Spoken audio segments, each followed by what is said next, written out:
Så er æren at byde velkommen til endnu en episode af Mastery Podcast, og det her det er en lidt anderledes episode, faktisk en lidt speciel episode, og det er jo fordi, at hvis man deltog på Mastery Summit, eller bare har fulgt det, jeg tror vi fik over 400.000 eksponeringer af Mastery Summit, da vi markedsførte det, så var der jo en person på vores talerliste, der ikke var offentliggjort, og ham kaldte vi for Mester X.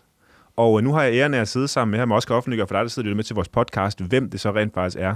Så jeg kan sige velkommen til dig, Mads Marius. Tak skal du have, Kasper. Og fedt, du har lyst til for det første at være Mester X til vores konference, men også har lyst til at bruge en lille time sammen med mig her på podcasten i dag. Det kan du tro. Også det med, at jeg kunne vise mit ansigt. Der er nogle ting, jeg vil prøve at spørge dig omkring dagen, fordi du gik jo undercover hele dagen på Mastery Summit, og folk vidste jo ikke, du var Mester X før til allersidst, men det skal nok komme tilbage til, for der er nogle sjove ting derfra. Men noget af det, der er ret tankevækkende, det er, der er også mange, der spurgte mig til konferencen, hvorfor valgte du Mads til at være Mester X? Altså, hvorfor var det lige ham? Og folk kunne også godt se det til sidst. Og jeg synes, at jeg sådan skal forklare, hvor jeg kender dig fra, og hvad du ligesom står for, så har jeg mange forskellige forklaringer. Jeg tror måske, i mit hoved, så er du bare en kæmpe inspiration for mig på rigtig mange forskellige fronter, på hvad du har opnået i dit liv osv. Men jeg vil prøve at høre fra dig af, altså når folk spørger, hvem er Mads Marius, hvad plejer du så at svare? Jeg tror, hvis jeg skulle svare det, ud fra det, jeg ved, jeg også bedst kan lide at lave altid, så er jeg ham der virkelig elsker at optræde, og har gjort i 12 år nu. For det der med at være på optræde, eller det der med at være på, det der når med at optræde, det er simpelthen det bedste, jeg kender i hele mit liv. No offense til min kæreste og alle andre ting, men der er ikke noget, der kan slå det at stå på scenen. Nu har jeg efterhånden også lavet det væk 600 shows, tror jeg. Så du ved, for mig er jeg ham der elsker at underholde mennesker, men samtidig også give dem et seriøst budskab med på vejen, så man ligesom kan tage noget med videre. Så den del i sig selv, det er nok det, jeg tror, jeg er en performer, tror jeg vil kalde mig selv. Det giver så god mening. Har du altid været performer? Nej, ikke de første 16 år i mit liv med gamingafhængighed og været rigtig træt af eget liv og sig selv og sådan noget, men fra da jeg begyndte at optræde, da jeg var 16, fast forward nu 12 år, der er jeg virkelig blevet det. Det er også noget, jeg har trænet mig til. Ja, det giver så god mening. Må jeg prøve at dele en anekdote med dig, fordi noget af det, som jeg tit sådan har tænkt på, når vi har snakket sammen. Du fortalte mig en historie, jeg tror måske, jeg hørte den første gang for 4 år siden, eller noget i den stil. Og det er fordi, på min egen rejse, jeg har været ret sådan fascineret af personlig udvikling. Det der med, hvordan kan man, tage den person, man er, og så ændre sig til at blive en bedre version på en anden måde. Og jeg begyndte at læse en masse bøger omkring det for nogle år siden. Der var nogle bøger omkring det, der var meget sådan, lad os sige, spirituelle, og så er der også nogle bøger, som en bog, der hedder Psycho-Cybernetics, som handler omkring det der med at ændre sine vaner, og ligesom designe, hvad man gerne vil være. Og jeg tænkte sådan hele tiden, okay, jeg kan godt forstå bøgerne, men jeg har aldrig hørt et praktisk eksempel på nogen, der havde gjort det før, indtil jeg mødte dig. Fordi jeg ved jo, at og det har inspireret mig meget, og jeg ved også, det har inspireret andre, men du gjorde jo noget, da du i de 16 år, hvor du var gamer og altså, var nærmest introvert, sad på værelset, ikke, og brugte tid sammen med at spille computer og så videre. Pludselig vælger du at ændre noget i dit liv. Vil du prøve at forklare, hvad du gør? Fordi jeg synes, det er enormt inspirerende og noget, som mange kan lære af. Jo, og måske lige så folk får den fuld backstory, så man forstår den der kæmpe ændring, der er, for det nærmest som at snakke om 2 vidt forskellige personer. Hvis man lige tager de første 16 år i mit liv, og måske lige backtracker den helt, så har jeg jo en medfødt hjertefejl, og hvis man er med på kamera, så vil man kunne se, ja, det kan man nok godt nogle se. Ja. Lige et ret lys, yes. Jeg har 3 meget lange ar, samme højde som en iPad her, 24 cm lange, og det har ligesom været min indgang til verden her, og bliver født med den her hjertesygdom, hvor jeg egentlig er sindssygt heldig faktisk at være i live. Mine forældre bliver endda fortalt, at jeg er heldig, grundet alle de narkoser, jeg har ligget i, hvis jeg overhovedet ville kunne tale eller dyrke sport. Det med at tale gik så ret fint. Men så hele min start på rejsen har været sindssygt angstpræget i alle mine ungdomsår, fordi det jo ligesom bliver det her individ, som også bliver pakket meget ind. Og i forvejen, når du har en somatisk lidelse eller hjertesygdom, så er der rigtig mange ting, som ikke er lige så nemt at være i, fordi du også bliver meget usikker. Det er kombineret med en masse mobning i folkeskolen, lidt turbulent derhjemme og sådan noget. Det gør bare, at man ender i et sådan sted, hvor man har brug for en coping-mekanisme. For nogle er det alkohol, for nogle er det stoffer, i dag måske snus, whatever. Men for mig blev det bare meget hurtigt gaming, fordi det er jo sådan en fin digital verden her, hvor alt i den virkelige verden, som vi sidder i nu, det er underordnet. Der er ikke nogen, der tænker på det. De er ligeglade i spillet, er du kun interesseret i, hvad kan du ikke? That's it. Så det blev jo ligesom mit frirum, og for at sætte det i perspektiv til dem, der lytter med, så spillede jeg altså, da jeg var 16 år, der spillede mellem 8 til 16 timer hver dag, til dem, der også spiller. Jeg spiller World of Warcraft. Og jeg sov med dem 2 til 5 timer hver nat, og det var faktisk mit liv hver dag. Og det bedste, jeg kendte, det var, hvor lang tid kunne jeg udskyde min søvn, fordi så kunne jeg være i den digitale verden, hvor jeg skulle slippe for at stå op næste dag, og være det der lidt mobbeoffer, der også har været, og så generelt bare have det virkelig dårligt med mig selv, og den angst, jeg også levede med. Så det var ligesom de første 16 år i mit liv, men når vi så kommer til den der ændring der, som du snakker om, så er det, når jeg er 16 år, det er en almindelig hverdag, alle mine kammerater logger af kl. 12.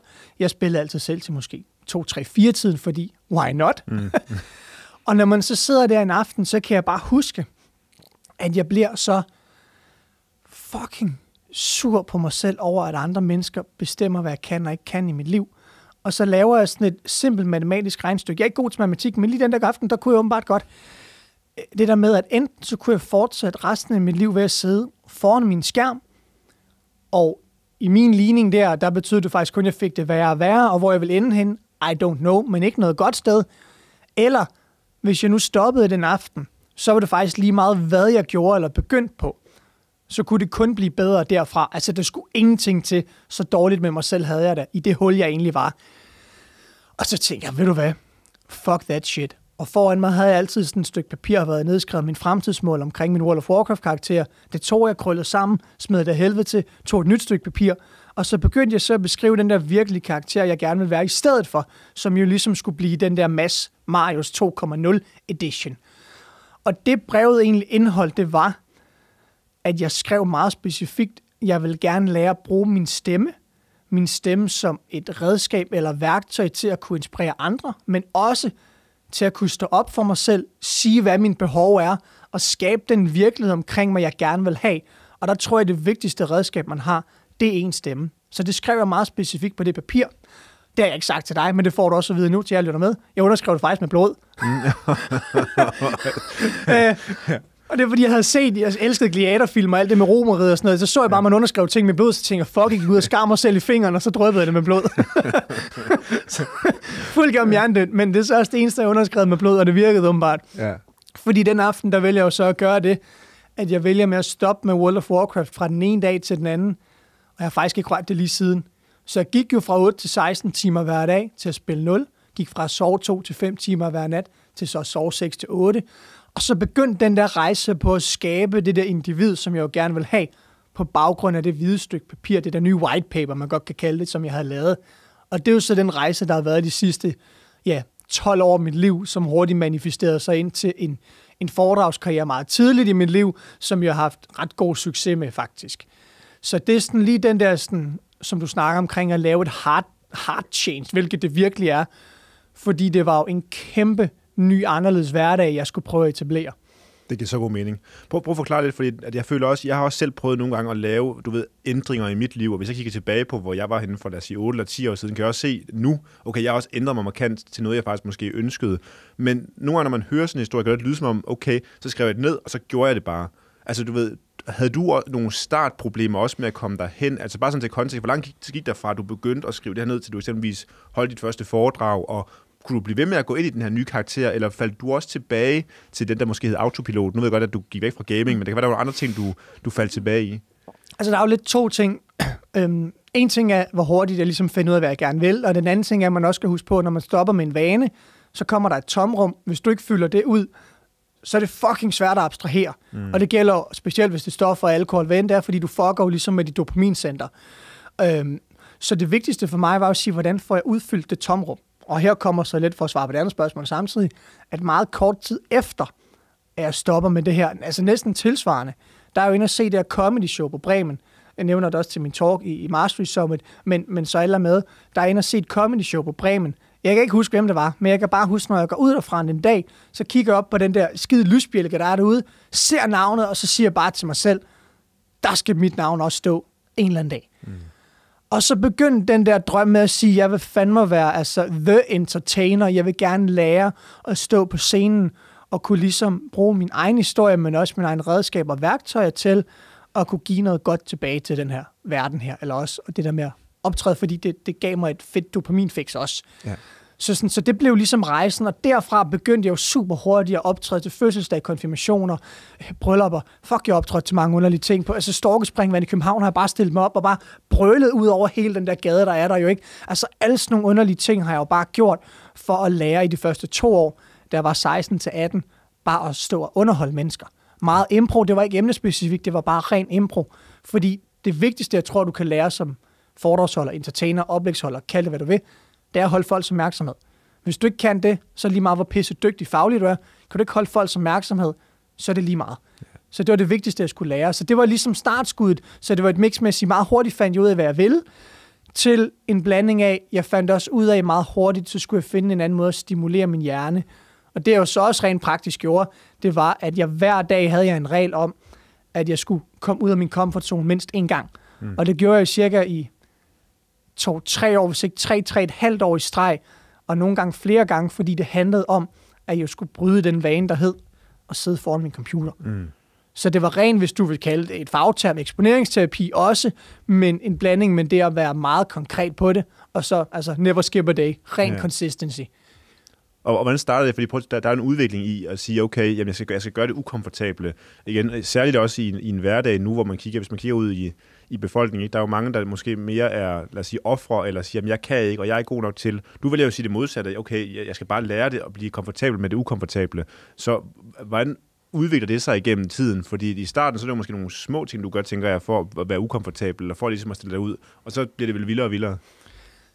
Ja, det er det. Til at starte med omhandlede det faktisk de meste af de ting, jeg lavede, det var at lære at snakke med andre mennesker uden for den her gamingverden. Det vil sige, at hvis jeg inden det skulle have haft en samtale, og det ikke omhandlede World of Warcraft, Counter-Strike, League of Legends, whatever, så var jeg slet, okay, okay, spændende. Og der blev jeg sindssygt nervøs, fordi hvordan gjorde man det? Hvordan havde man en snak ud over det? Så til at starte med brugte jeg det meste af min tid på det gymnasie, og gik på at gå ned til de andre gymnasier, og bare sætte mig ved trappen hos dem og hilse på folk, eller snakke med dem. Meget kort tid efter, så var jeg sådan, okay, fuck it, jeg fik et internship i København i en eller anden virksomhed også, så jeg skulle tage toget rigtig meget. Jeg begyndte at pjekke rigtig meget fra skole. Og det betød også bare, at hver gang jeg sad i toget, så havde jeg jo lige pludselig en mulighed for at snakke med nye mennesker. Og til jer, der ikke ved det, når folk sidder i toget, så er de fanget. Så de er ligesom tvunget til at have en samtale. Jeg gjorde det også i busser og alle steder. Og det gjorde bare lige pludselig, at du fik ret meget, jeg vil sige, et selvtillidsboost omkring, at hvis du kunne snakke med Mathilde på 14 eller Erik på 65, så var det ligegyldigt. Fordi du kunne finde ud af at føre en samtale med mennesker. Og det bedste, jeg tror det sjoveste, jeg gjorde i den periode, det var, når man satte sig i stillezoner. For der kan du ikke snakke med mennesker. Så der ville jeg tage et stykke papir, sådan A4 lige foldet på midten, så ville jeg bare skrive hej. Og så ville jeg bare lige lægge det over på siden, og så kigge væk. Og hvis de svarede hej tilbage, okay, så er vi i gang. Og så ville jeg oftest, så man ikke var sådan en creep, du ved. Jeg kunne ikke bare spørge, okay, hvor bor du hen, og sådan noget Snapchat, og sådan noget klamt noget. Så jeg skulle have et spørgsmål, som ikke var for personligt, men noget, hvor jeg stadig kunne mærke dem som menneske. Så hver gang, når jeg snakkede med alle forskellige individer, så spurgte jeg næsten om det samme, og det var, hvis du skulle give et godt råd til mennesker på baggrund af din livserfaring, hvad vil det så være? Og det gør jo lige pludselig, at når der sidder en 16-17 år, jeg spørger dig om det, folk vil gerne hjælpe hinanden, og du kan jo selv vælge, hvor personligt du vil være i dit svar. Det kan være overfladisk, men mange samtaler, jeg havde, endte jo med at være på mellem 30 og 45 minutter, fordi de ikke følte, at invaderede deres privacy, og de kunne faktisk selv vælge, hvor langt de gik i det, de fortalte. Og det virkede også i stillezonen, vil jeg sige. Altså, jeg har fyldt det af A4-papir med folk, hvor vi bare sidder og skrevet frem og tilbage. Det er fuldkommen hjernedødt. Ja. Men det viste jo også bare, at den der ukomfortable ting, det blev faktisk det bedste i mit liv. Og det er jeg sindssygt drevet af det. Jeg bliver faktisk nærmest deprimeret, hvis jeg ikke bryder mine grænser hver uge mange gange. Jeg får en refleksion af det her sådan, til mit eget liv, også en ting, jeg har lyst til at bringe på banen. Og bare for sådan at forstå, om det er det samme, du også tænker. For jeg kan huske, da jeg startede min første virksomhed, det var jo en smykkewebshop, der var jeg de der 19 år, og så kom jeg jo i avisen, fordi det var en succes på det tidspunkt. Og så var der en handelsskole, der spurgte, vil du komme ud og fortælle omkring det her? For jeg tror måske, det var 50 eller 100 elever eller noget af den stil. Og jeg gik ud og holdt det der foredrag, og jeg var jo den introverte Kasper, som jeg normalt også er, og tænkte, okay, nu prøver jeg bare at gøre det. Og så gjorde jeg det, og det gik jeg helvede til, synes jeg selv i hvert fald. Og jeg tænkte, da jeg så var færdig, og der var gået en dag, så tænkte jeg, okay, det gik virkelig dårligt. Jeg er nødt til at gøre det igen. jeg kan ikke finde ud af, hvorfor i mig, men det kan godt være, at det er det, der jeg føler lige nu, når du siger de her ting, at det var okay. Det var faktisk fordi, at det der med, at jeg brød min comfort-zone så meget, at jeg er nødt til at prøve den at mestre det, eller gøre det igen. Er det det, der driver dig? Altså, er det det, jeg skal forstå, eller er det noget andet? Det er bare sådan at forstå, hvad er det hos dig, der ligesom... Jeg prøver at spejle det. Det er det, jeg kan jo nemmere sige i dag, også grundet af ADHD-diagnosen, som jeg har fået, er jo, at jeg er sindssygt dopamindrevet, og ikke på et lille niveau, men på et monsterhøjt niveau. Altså, jeg mærker desværre ikke glæde i hverdagen, men når min hund kommer løbende, eller jeg krammer min kæreste, alle de her almindelige ting, fordi der skal så meget til at trigge min dopamin i hjernen. Det har så nok heller ikke hjulpet. Jeg har optrådt så meget, fordi det er det højeste fix, du rent faktisk kan måle, ligesom kunstner. Nu er jeg ikke Justin Bieber og Christoffer, men det er samme princip, når du står på scenen. Du kan ikke få et højere fix end det faktisk. Så det har jo heller ikke hjulpet på det, men i forvejen, når min hjerne rent neurologisk er gradet på en anden måde, har jeg jo lært, at jeg blev jo faktisk drevet af at søge det der lidt ekstreme. Og det var faktisk det, der gjorde, at jeg kunne blive ved. At jeg faktisk godt kan lide den der ubehag i mausen, som du nok kalder det, ikke? Ja. At det er faktisk min drivkraft. Det giver så god mening. Men hvad der sker hos dig? Fordi nu, jeg møder mange andre, hvor nu er jeg også undervist mange mennesker i, altså gå ud og holde webinarer, eller du ved, skille dig ud, gøre nogle ting. Har du konsekvenstanken med, eller havde du det i starten, kan man sige, når du gjorde de her ting, når du ligesom valgte sådan at sige, okay, nu prøver jeg at sætte mig over og snakke til hende i toget, eller nu prøver jeg at sætte mig op på Storkespringvandet og holde foredrag. Der er jo tit, hvor mange vil tænke, hvad tænker folk ikke om mig, eller hvad nu, hvis de ikke kan lide mig? Du ved, alle de der tanker, havde du de tanker med, eller var de der bare ikke? Både over, altså den dag i dag, der har jeg jo så virkelig også lært, grund af alle de eksponeringer, jeg har gjort, der, at jeg har faktisk ikke rigtig det der filter. Altså sådan, om jeg går i BH på gaden, eller jeg plejer at sige, et godt eksempel er for, jeg tror første år, jeg var sammen med min kæreste for 3 år siden. Jeg klæder mig ud til hver fastelavn, selvom jeg er 28 i dag. Yeah. Og prøv lige at forestille dig, at du kommer gående med din 5-26-årige kæreste i Rosengårdscenteret, som har en Spider-Man-dragt på som det eneste. Hånd i hånd. Du ved.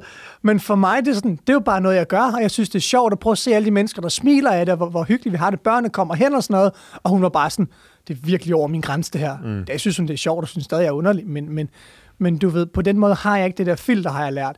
Men det kommer også af en læring af, og det lærte jeg ret hurtigt ved at snakke med så mange, det er, at folk tænker vitterligt kun på dig, når de kigger på dig i et par sekunder, og så de videre. Altså, vi går rundt og tror, vi har det der spotlight hele tiden på os, og vi er fucking superstjerner. No offense, det er vi ikke. We don't matter at all. Så vi kigger jo kun på andre mennesker i et par sekunder, tænker noget om det, primært førstehåndsindtrykket, og så er vi videre. Og det lærte jeg jo sindssygt hurtigt, at også de mennesker, jeg snakkede med, sandsynligheden for at møde dem igen, var næsten 0. Så uanset hvad der skete, altså selvfølgelig på en god samtale, så var det jo lige meget, hvad de tænkte om, og for jeg mødte dem nok ikke igen. Så den der tanke med, at folk kigger og tænker vitterligt kun på dig i 5 sekunder, lærte jeg super hurtigt, og derfor var det også nemmere at hele tiden at tage action. For så alle de der hvad nu hvis tanker, det var jo lige meget, fordi jeg vidste jo, at virkeligheden var, at de kun kiggede og tænkte på mig i 5 sekunder, og så var de videre. Så spændende er jeg altså heller ikke. Det er bare det, vi går og tror. Så den der realitet med at lære det hjalp mig sindssygt meget faktisk. Det giver så god mening. Okay, super. Jeg har lyst til at springe til et andet emne, Mads, fordi der er en ting, som jeg har citeret dig for det her over for flere mennesker nogle gange, jeg har mødt, og du har sagt det til mig på et tidspunkt. Jeg ved ikke, om det er et foredrag, jeg har hørt dig sige det en gang, hvor jeg var over at høre dig, eller om du har sagt det til mig, mens vi har snakket, men du har et eller andet citat indboret i min hjerne i hvert fald, hvor du nævner noget med, at hvis man kigger på en persons gravsten, så skal man ikke kigge på, hvor mange år vedkommende har levet, men det mellemrum, der er imellem, du ved, hvad udrettede de. Vil du lige prøve at fortælle konteksten til det? Altså, du ved, fordi det synes jeg, det er sådan noget, for mig har det været enormt inspirerende. Altså, du ved, det er bare indgraveret i min hjerne som noget, en af mine værdier næsten. Jo, altså der, hvor du faktisk nok har hørt det første gang, det er til min Fuck Perfect-tur, som du var med til der for 4 år siden. Der har et slutspeak, hvor jeg piller vel forskellig musik, men der siger specifikt det her med, at når jeg forlader den her jord, så er jeg ikke interesseret i, altså starttallet eller sluttallet på min gravsten, men det eneste, som skal betyde noget, det er på det tal i midten der, så når andre kigger på den, så skal de tænke, wow, hvor må han bare leve sit liv. Altså, og for en, som har den her medfødte hjertefejl, og det der er lidt det sjove ved det, det er, at jeg tror, jeg har skrevet cirka 60% af min foredragstur på en kirkegård i Næstved. Yeah.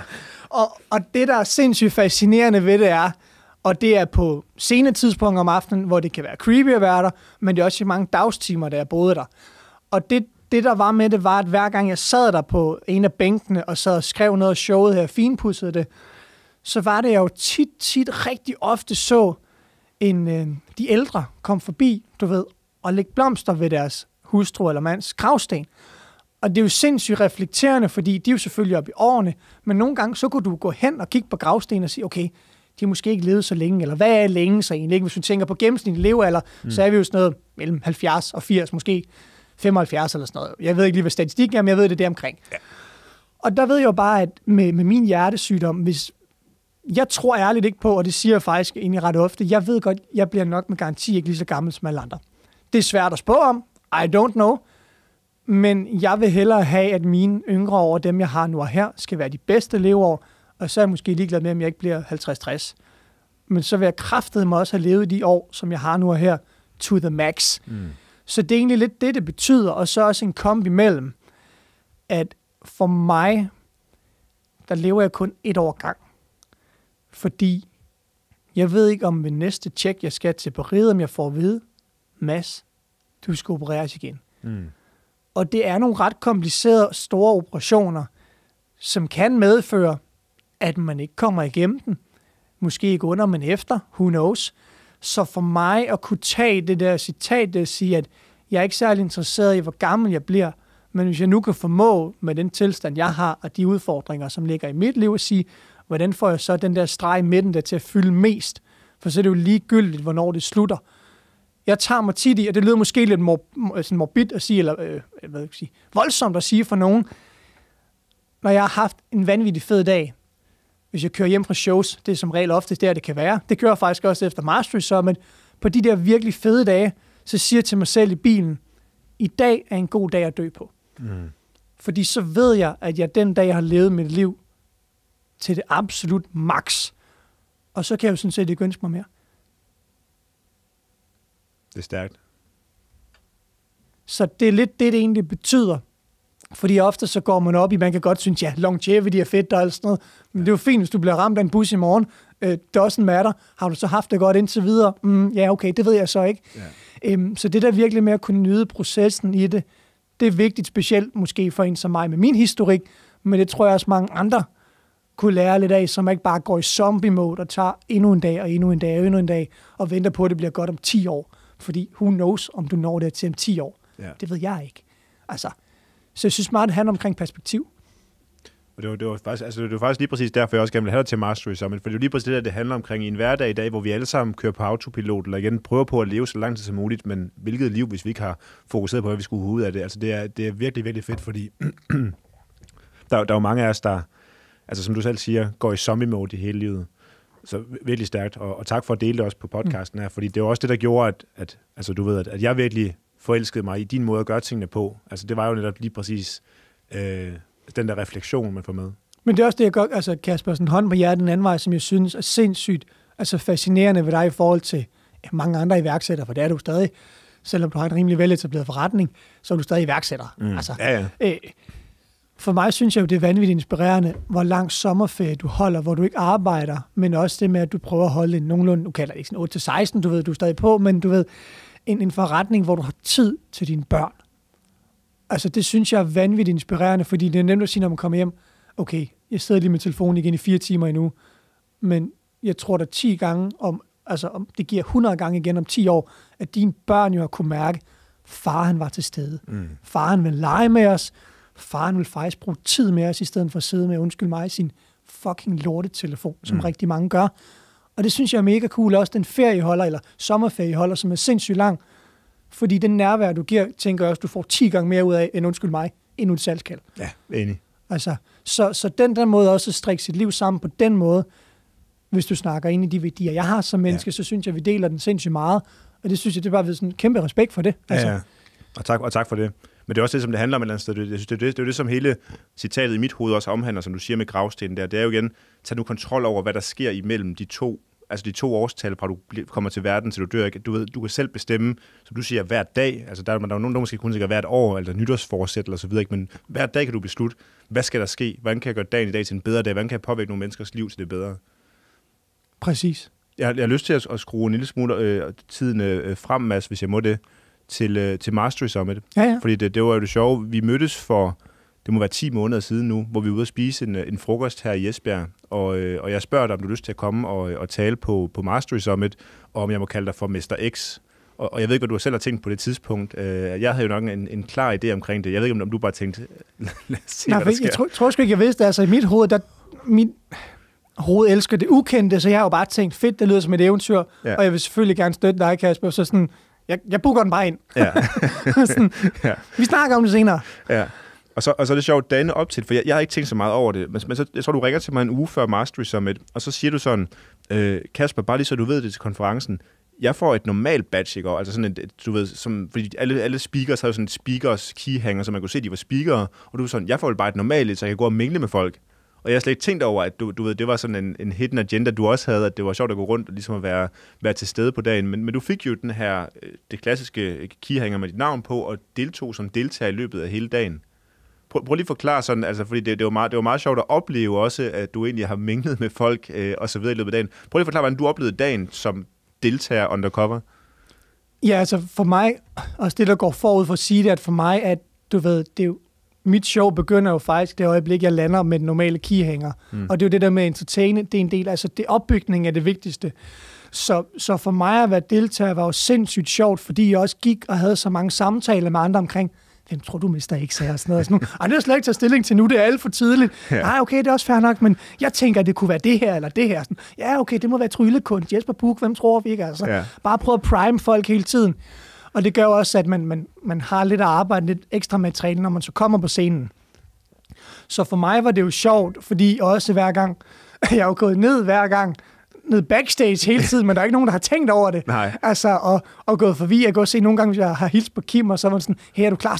Nej, okay, det må jeg ikke sige. Sådan noget. Kim, for helvede, slap nu af. Altså, så der har hele tiden været en interaktion. Jeg har jo hele tiden haft mit speakers badge i baglommen, og jeg tror også til at starte med, vi er en halv time inden, hvor de bare mingler folk, der står jeg midt ude i det hele med min telefon og mit speakers badge, og bare filmer og siger, der er ikke nogen, der har set mig.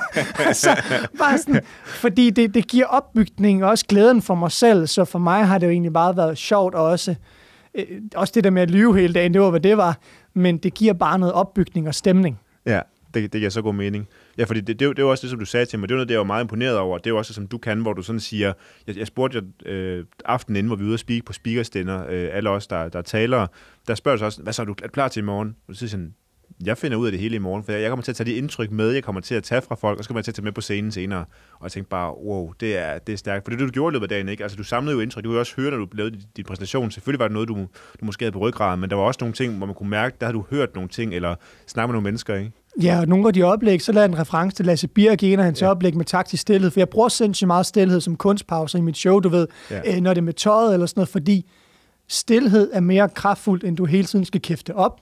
Og det vil sige, hvis du virkelig ejer scenen, så skulle du også kunne tåle at have den stilhed. Det er også meget selvtillidsbaseret. Det er sådan rent teknisk i hvert fald. Så sådan, der lavede en reference til det, fordi det gjorde han rigtig godt, eller det var et element, han nævnte som værktøj i hans salgstaler og sådan noget. Så du ved, hvis jeg kan få nogle forskellige ting, så giver det sindssygt god mening.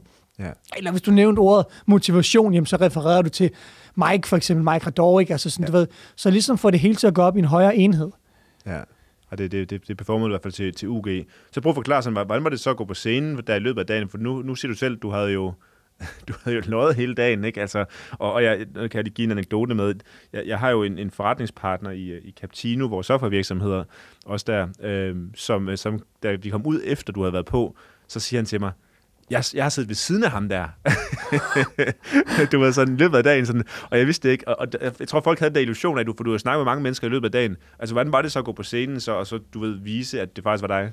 Jeg synes jo, det er fedt, fordi det er mest et overraskelsesmoment, fordi mange havde jo tænkt, det var måske en eller anden amerikansk Russell Brunson, eller eller andet sindssygt Jesper Buch, eller hvad men folk har ligesom tænkt, det må være en eller anden superserie-iværksætter eller noget.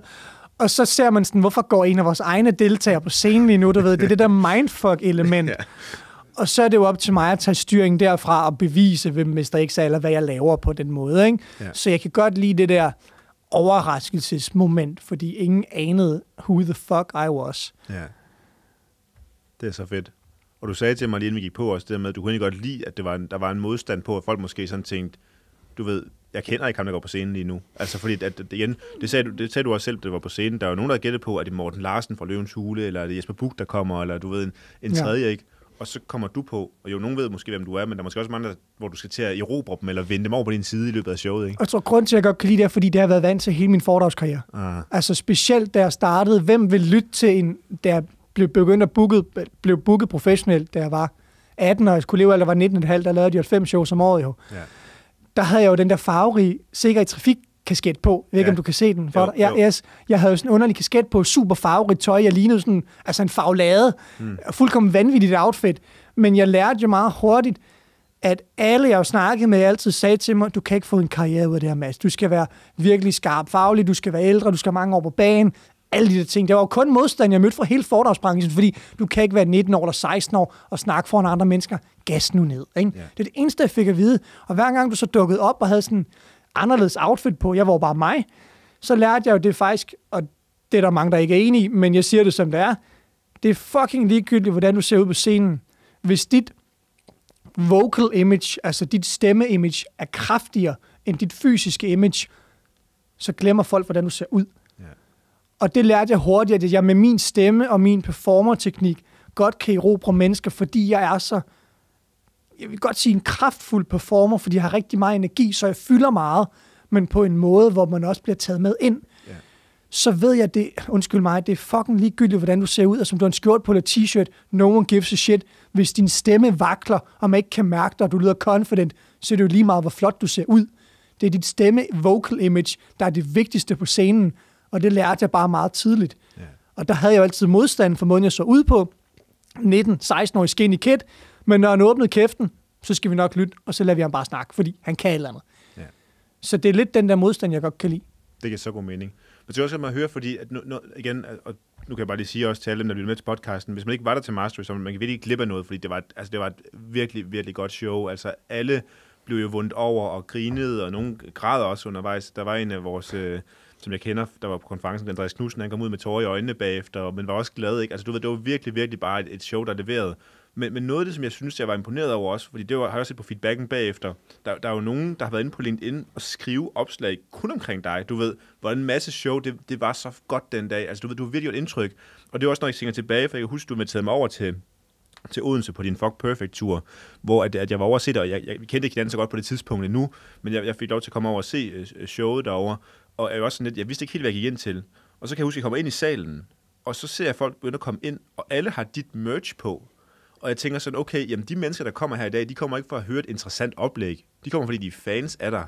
Og det er det, jeg ligesom synes, jeg har oplevet igennem altså, din måde at performe på, om du gør det online eller i den virkelige verden, det er, du får vundet folk over til at blive fans af dig. Altså du ved, de går ikke bare ud med, han var god, eller det var en oplevelse. Du ved, nu er jeg fan af Mads Marius bagefter.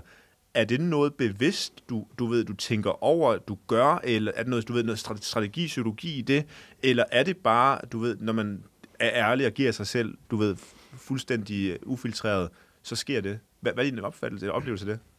Altså jeg tror mere, når du også siger det, at med årene, det er jo også underligt at høre sig selv omtalt på den måde. Ja. Fordi for mig, hvis der er en ting, jeg er god til, så er det at være mig. Ja. Jeg har lært virkelig, for det har jeg gjort hele mit liv, jeg har altid undskyldt over for andre, med hvem jeg var, hvordan mit hoved fungerer.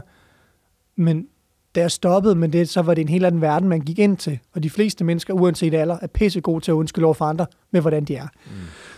Så for mig er det jo en blanding af 100% ærlighed, som jo nok bliver fremset som værende meget autentisk.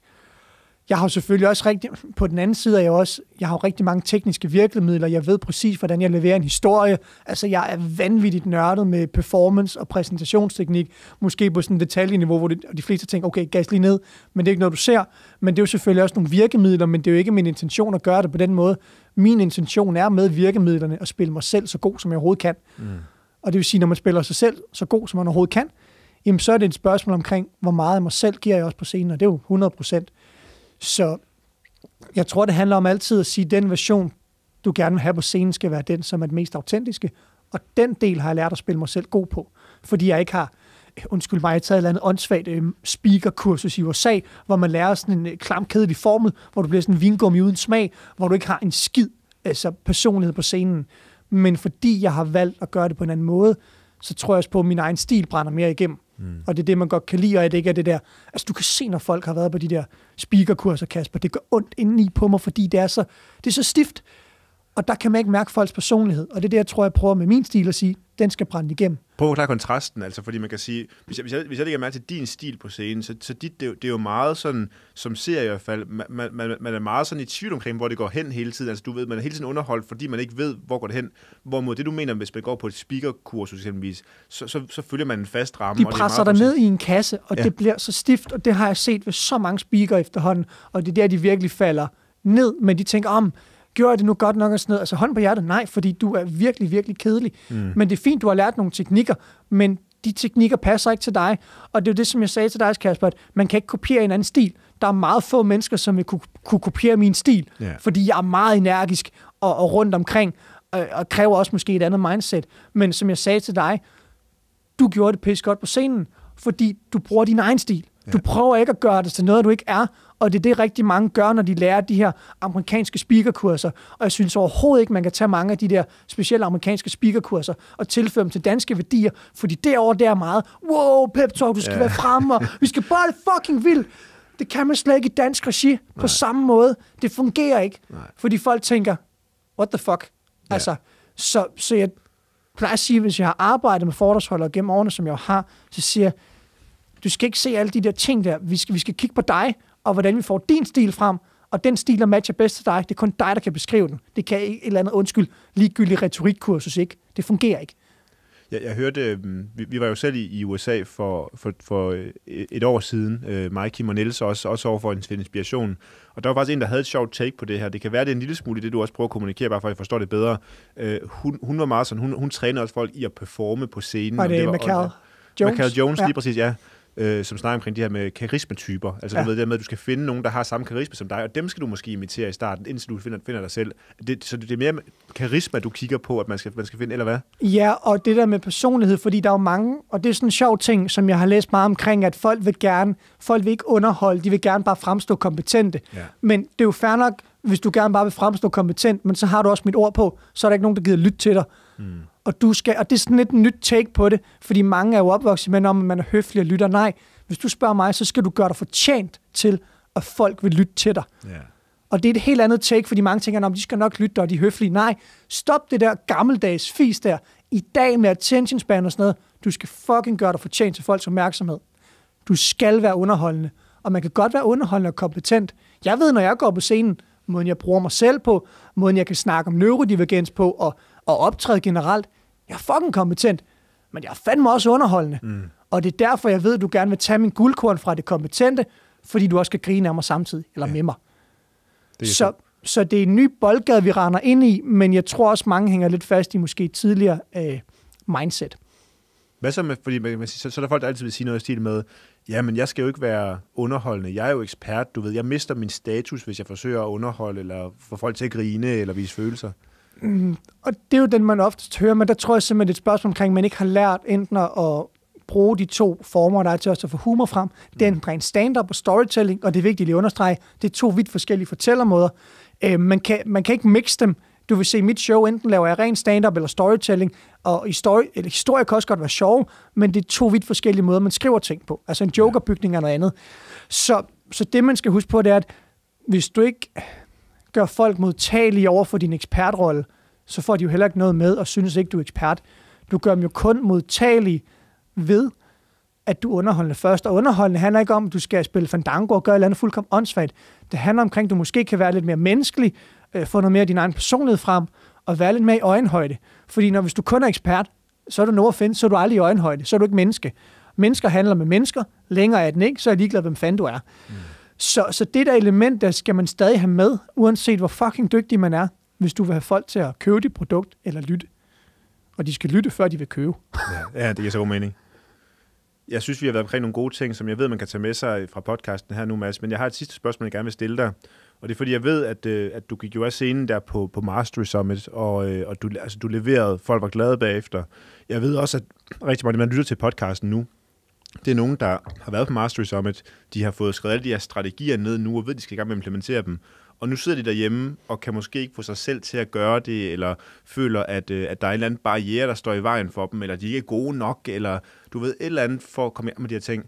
Så er der et råd, du kan give til de her mennesker, der nu sidder derhjemme og i gang med at implementere alle de her strategier, som måske møder den der modstand, fordi nu er man ikke længere i den der ros af, at man er til et summit, hvor der pludselig er god energi og masser af mennesker omkring. Nu sidder man derhjemme, ligesom du også gjorde, altså så derhjemme, og du spillede så World of Warcraft i stedet for at arbejde med strategi, men du sad jo også der og skulle ligesom finde ud af, hvordan går jeg i gang. Har du nogle råd til de mennesker? Normalt vil man måske altid snakke omkring at have et eller andet why og så videre, men det gider jeg egentlig ikke, for det tror jeg sgu nok på, at nogle gange folk nok skal finde. Men for at være super praktisk, det bedste, jeg har gjort i mit liv, som jeg ville ønske, jeg også gjorde dengang, det var at få mig en træningsbuddy, kalder jeg det. Altså, det kan være din kæreste, det kan være en kammerat, en, der er forretningsrelateret, hvor du lige hætter dem op og siger, hey, de næste 7 dage, der vil jeg gerne lave en video, fordi det vil jeg gerne træne. Vil du ikke lige hver dag kl. 12 tjekke ind med mig, eller lige aftale, hver dag kl. 12 må jeg skrive til dig, hey, jeg har lavet den. Og hvis jeg ikke har skrevet inden kl. 1, vil du så ikke lige sige, hey, har du ikke lavet det, du skulle, hvad var aftalen? Altså succesen for, at man kommer ned i reelt fitnesscenter, hvis man har en marker, er jo nærmest 90 gange højere, fordi du holder hinanden op på noget. Så jeg havde fået mig en træningsbody, og træning betyder egentlig bare, at det, hvad end du vil træne eller blive bedre til, det er at række ud og lave 10 salgskalde hver dag, eller hvad det er. Det kalder jeg bare træning. Men have en eller anden body, der lige holder dig op på det. Fordi så behøver du ikke stå med det selv. Du skal selv eksekvere. Men så er der et ekstern pres, og ekstern pres er pisse fedt. For så er det, at vi som regel tager action, fordi vi vil ikke se dumme ud over for andre, eller fejle over for den der eksterne part. Det er altid det, at sige, få en træningsbody. Det gør det 10 gange nemmere at komme i gang. Fedt, mand.